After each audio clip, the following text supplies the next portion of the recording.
Yo, what is good YouTube? I am Richie Kim and welcome back to Richie Revs. Today's video, I'm going to be talking about 5 things that I hate about my girlfriend's Elantra N. We've had this car for a long time now, coming up on 19,000 miles and 2 years of ownership. So yeah, I mean, these are just things that, you know, have become like kind of an annoyance, I guess, over the couple of years that we have owned the car. And these are by no means like super critical issues. They're just like minor things for the most part, because I mean, this really is a great car. But I mean, even then, you know, even with my M3, it's a fantastic car, but it's not perfect, right? And same goes for this car. So first off, and this doesn't really actually have to deal with the Elantra N specifically, but in a way it also does, and that's the fact that Hyundai dealerships usually suck in terms of their service. So I'm not going to say that this applies to, you know, all Hyundai dealerships, because there are definitely some that go above and beyond for you, like the one that I currently go to.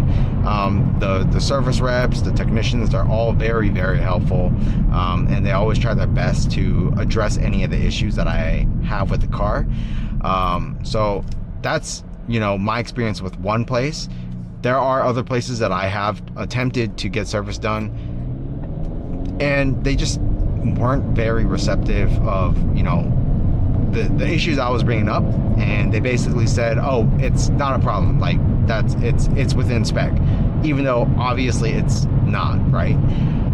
So yeah, I mean, it really just varies, you know, based on location, I guess. Sometimes you will find dealerships that are actually very great in terms of their service, but then there's going to be those that just aren't. And I have read a bunch of stories, you know, online from other Elantra N owners where, you know, service at dealerships it's not been great.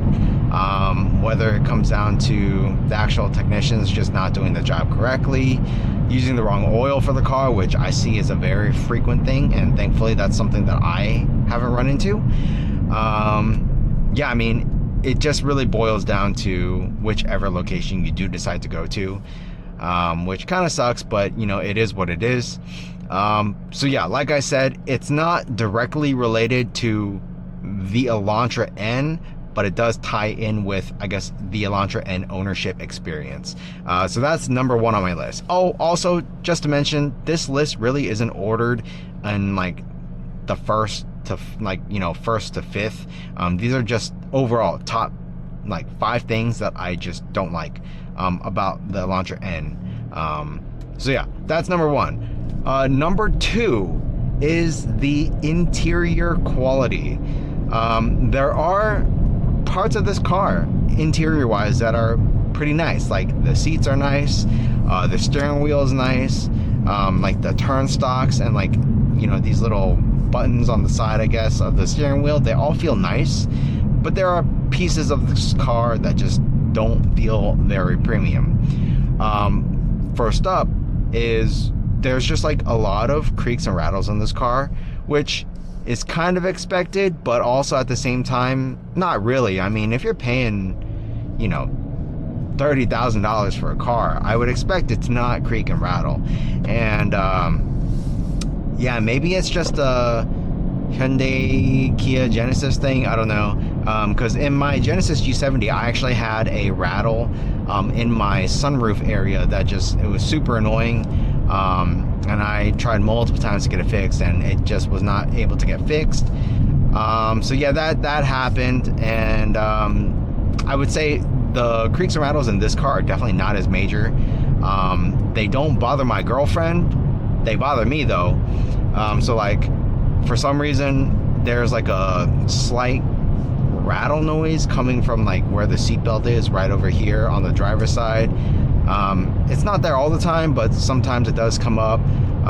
Sometimes there's like a creak and rattle like coming from, like, I don't know, somewhere behind this vent on the driver's side too. And even on the passenger side, like over there, like somewhere near the glove box, there's like, so I'm not really sure, you know, why it happens, because it's not consistent. It just happens occasionally. And I've tried, experimenting in like different like types of weather, I guess, when it's really hot or really cold out. And it honestly just happens randomly, no matter what the weather is outside. So I can't really, put a pin on it, like why these things happen. And I've taken it to, the dealership to try to get it serviced, but, because it's just so sporadic, they weren't able to replicate the issue. And this is a good dealership too, so I definitely trust, that they're actually putting in the time and effort to try to locate the noises. But yeah, I mean, they've been unsuccessful in finding the creaks and rattles. And honestly, unless you own the car and you're driving it on a daily basis, you probably won't hear those issues. So like I said, they are very, very minor, but it does get a little bit annoying, and it really just sucks that me personally, like, I can't even pinpoint like where it's coming from, so I can't really fix it or attempt to fix it on my own. So yeah, that's number 2. It's just like interior quality stuff, creaks and rattles. Yeah, besides that, I would say overall the interior quality is good. I mean, there are some like cheap materials used in here too, though. Like this handle right here is just plastic. I wish it was a little bit more sturdy. Also, I don't know what you want to call this, but like the door frame, it's just hard plastic.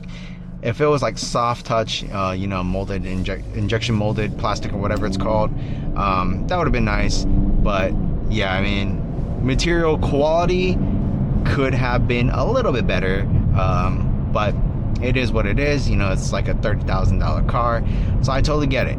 But the creaks and rattles, though, that's honestly the worst part about the interior quality. All right, so since it's actually bright out, let me show you what I'm talking about when it comes to quality of the interior. Like, this is hard plastic.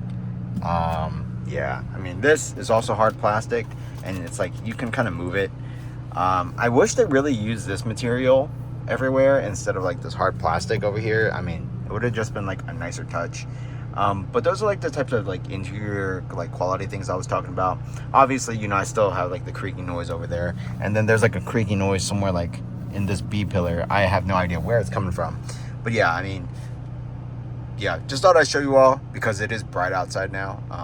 So you actually see like, what I'm talking about when it comes to that interior quality. So the third thing that I really don't like about this car, and this is very, very nitpicky, is the fact that the gas tank in here is extremely small. It's only a 12.4 gallon tank, and this does run on premium gas. I would say the gas mileage is pretty decent for what it is. Right now we're at 22, and that's mainly like all city driving.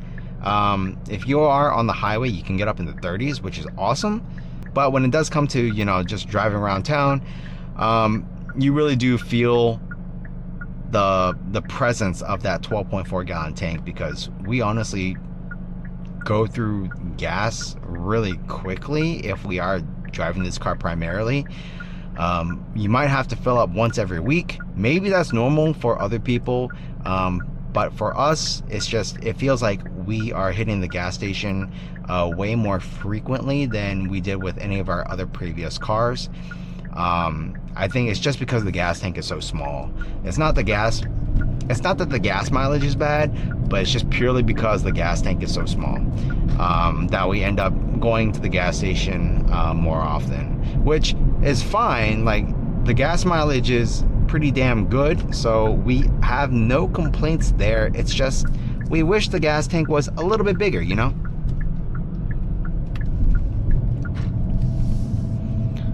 Speaking of, I'm actually going to Costco right now to get some gas because we are at a quarter tank.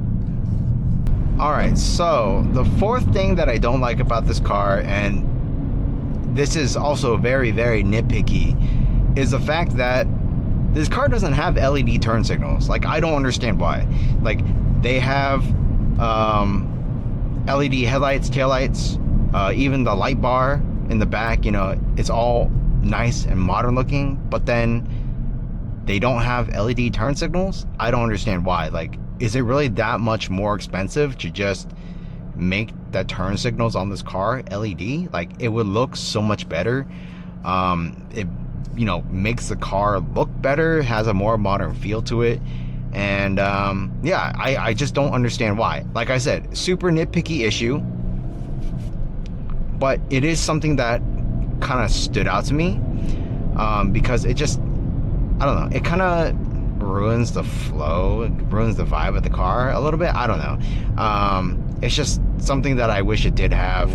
And I completely understand, you know, this is like a $33,000 or $35,000 performance car, right? This is probably the best bang for your buck for performance and quality for the most part. And I guess that's why they had to not use LED turn signals, to try to keep the cost down. But for real, like, is it really that much more expensive? I don't know the cost of these things, right? But maybe it is that much more expensive, especially per unit. I don't know. But yeah, I just wish they had LED turn signals. This is what I mean by like the headlights and the LED turn signals, or not having LED turn signals. Like, everything is LED. Like, you have your DRLs, you actually have your actual headlights. They're all very, very nice and crisp and modern looking. And then you have these turn signals which are not LED. I don't know, it just really ruins the look. I mean, obviously you can't really tell unless it's actually on. Same thing goes for the back. I mean, you know, if it was LED'd, it would look so much better. But I mean, yeah, it is what it is. But yeah, that's number 4. So the 5th and final thing, this is also a super nitpicky issue, and apparently this is only an issue on the 22 model. So from what I've heard from people who do own a 23 and above model year, they don't have this issue. So only in the 22s, which this is, there is a turbo heat shield rattle in this car, and I wish I could provide you all a sound clip. It is extremely hard to get on video. I have tried countless times, and really, like, it's so hard to capture. But if you do, like, sit in the car, you'll definitely hear it. And this is one of those noise issues that comes and goes. Like, I think it really is dependent on how warm it is outside, also how hot the engine's running. But yeah, like, this is pretty annoying, especially like when you are you know, having a spirited drive, which, you know, in the canyons, that's what I do. So it does happen when we're in the canyons, and yeah, it's just this really annoying heat shield rattle, and I can't really explain it. It literally just sounds like metal rattling, right? And it only happens every so often, but when it does happen, it's pretty damn audible. It was happening earlier, actually, when I was like filming this video, and then all of a sudden it just kind of stopped. So yeah, I'm not really sure what's going on, but I can get it to happen most of the time, especially, you know, when I'm in the canyons. But yeah, it's just like, when it comes to this car, the things that I hate the most are the things that, you know, really shouldn't be happening anyways, which I think overall stems from a quality issue. So maybe this video is really top 4 things I hate about the car, and one of them is just overall quality, because don't get me wrong, some parts of this car are really, really nice and very good quality, but then there's other parts where it feels like they kind of cheaped out. Another one actually being, so this is also maybe a quality control issue, or maybe it's just a bug, software bug, but the Elantra N, or the gauge cluster, there's actually something in here that notifies you when the car in front of you is like moving, and you're not, like, if you're not paying attention up like to the front or anything, it'll kind of give you like a notification. But sometimes it just happens randomly. So I'm not sure if that's a software issue or just like a hardware quality control issue. But yeah, that's another thing. So yeah, maybe this video really is top 4 things I hate about the Elantra N, and one of those things is like just overall quality. But yeah, like I said, you know, this is a fantastic car. I love the car. My girlfriend loves the car. This is a super practical performance car, which is awesome. And yeah, it is a very, very good car, but there are things you're definitely going to have to get used to, or just kind of, you know, ignore.